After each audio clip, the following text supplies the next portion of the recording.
কোরআন লাগে না, আপনার কনসেপ্ট এটাই।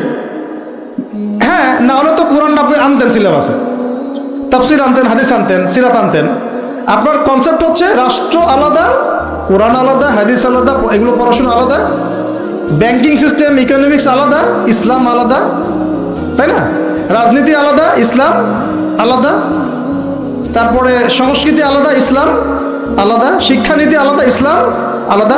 এই কনসেপ্ট হচ্ছে এদেশের 90% মানুষের কনসেপ্ট। এরা সবাই শিরকের মধ্যে আছে, আল্লাহ কসম করে বলতেছে, সবাই শিরকের মধ্যে আছে।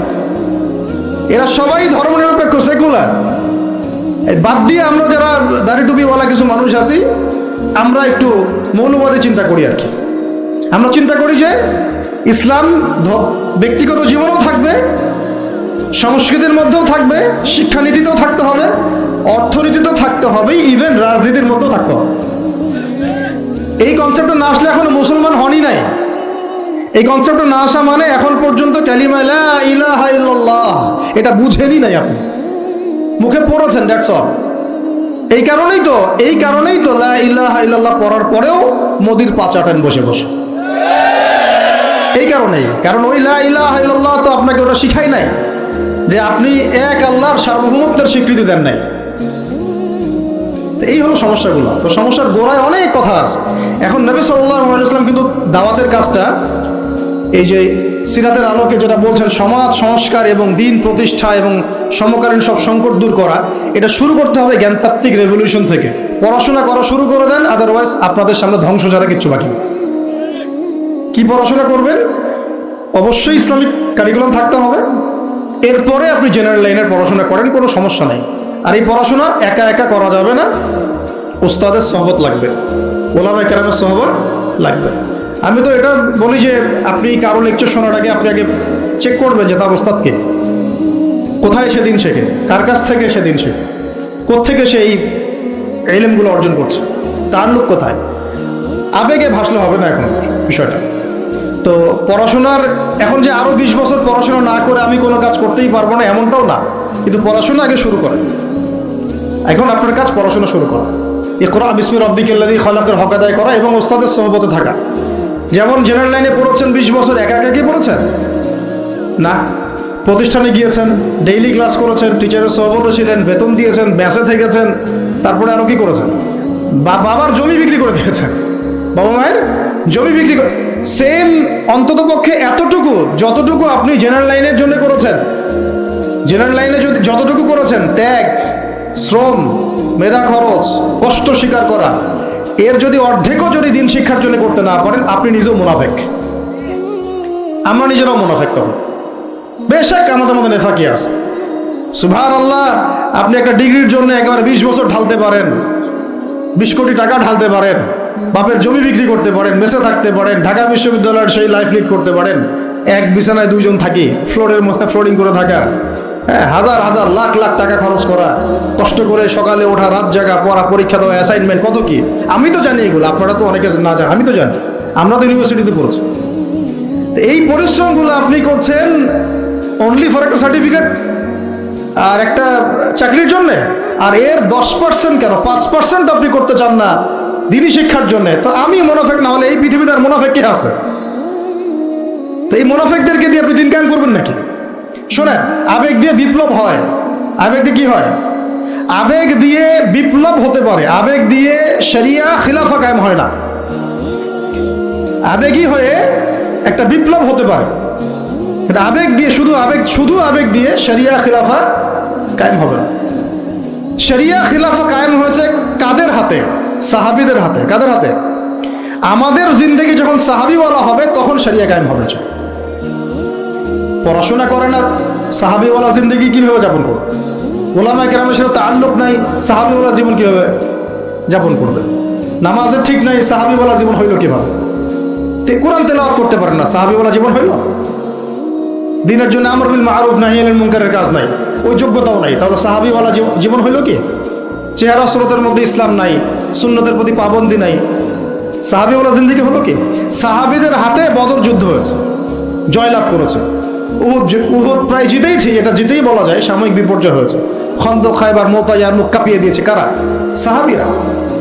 তো সাহাবীওয়ালা ইমান, সাহাবিওয়ালা আমল, সাহাবিওয়ালা আখলাক, সাহাবিওয়ালা মেহনত হলে পরে বাংলার মাটিতে দিন কায়েম হবে। না হওয়া পর্যন্ত এই লাভঝাপ করতে থাকা, আজকে এই বিষয় কালকে ওই বিষয়, আজকে এই ইস্যু কালকে এই ইস্যু, এগুলোই চলতে থাকবে। আমরা এটা চাই না। আমরা চাই এখন যেহেতু দাওয়াতের একটা সুবর্ণ সুযোগ আমাদের সামনে এসেছে, এখন যেহেতু আল্লাহ পাক, এটা আল্লাহ পাকের রহমত, এখানে সবাই ক্রেডিট নেওয়ার প্রতিযোগিতায় লিপ্ত আছে। আমার ক্রেডিটে হয়েছে, আমি এই করেছি, আমি সেই করেছি। এখন তো এমন দেখা যাচ্ছে যে ওই সময় কিছু বলেও নাই, সেও এসে এখন প্রধান উপদেষ্টার পা চাটতেছে বসে বসে। কি সুবহানাল্লাহ! মানে রক্ত দিল এক ভাই, মানে বছরের পর বছর কারাগারে পচে মরল একদল, বছরের পর বছর, দিনের পর দিন, মাসের পর মাস আয়না ঘরে ধুকে ধুকে মরল আর একদল। ঠিক আছে, বললাম দোকান থেকে বের হলে কেউ সুস্থ থাকে না। বছরের পর বছর মামলা মোকদ্দমা হচ্ছে একদল, এক একজনের ঘাড়ে তিনটা, চারটা, পাঁচটা, 10টা, 20টা করে মামলা। হ্যাঁ, তারপরে বছরের পর বছর এই ফ্যাসিজমের বিরুদ্ধে দাঁড়ানোর কারণে দেশ থেকে বিতাড়িত হয়েছে একদল, হয় নাই? শাপলা চত্বরে রক্ত দিয়েছে আর একদল।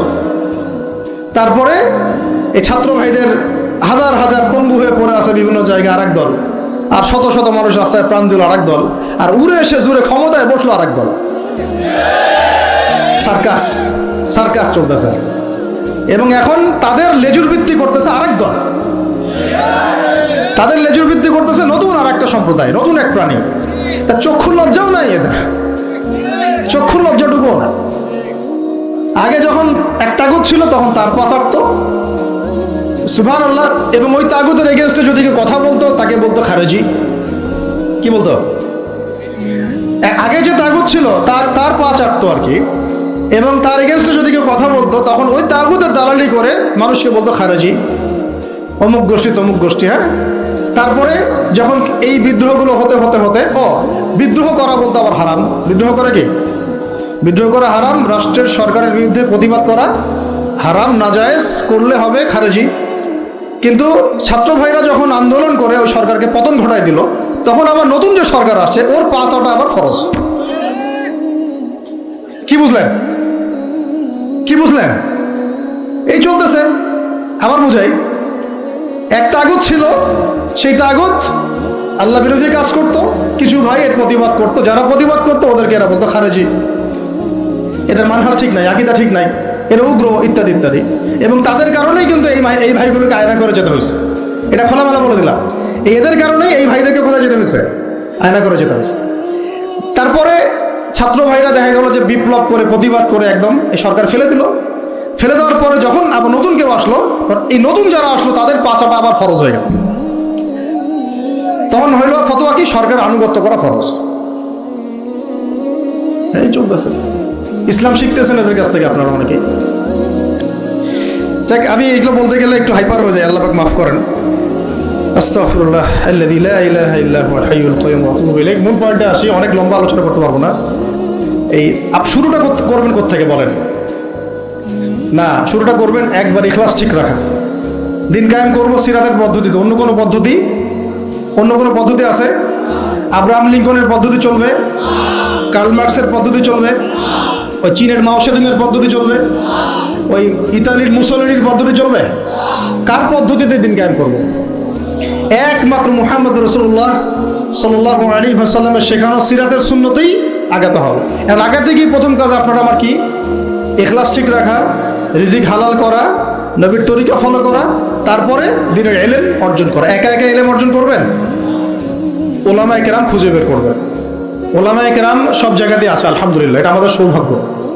আর আপনি দেখবেন যে কারা নিজেদেরকে জাহির করে না, মুহাক্কিক ওলামায়ে কেরাম নিজেকে জাহির করেন না। হকপন্থী ওলামায়ে কেরাম যারা, তারা নিজেদেরকে এভাবে জাহির করেন না, এজহার করেন না যে আমি এত বড় পণ্ডিত, আসো আমার কাছে, এইভাবে তারা কথা বলেন না। তা বরং তারা নিজেদেরকে আড়াল করে চলেন, তারা বিনয়ী হন। এবং আপনারা দেখবেন না যে আহলে ফেসবুক ওয়াল জামায়াতের মধ্যে কার পপুলারিটি বেশি, এইটা দেখতে যাবেন না। আপনারা দেখতে যাবেন বড় বড় ওলামায়ে কেরাম কার পিছনে ছোটে। মুহাক্কিক আলেম খুঁজবেন কিভাবে?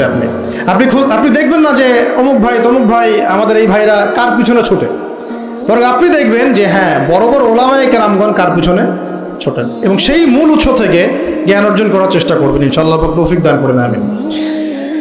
এটা ছাড়া আপনারা জ্ঞান অর্জন হবে না, এবং জ্ঞানের সাথে যে আদব সেটাও শিখতে পারবেন না।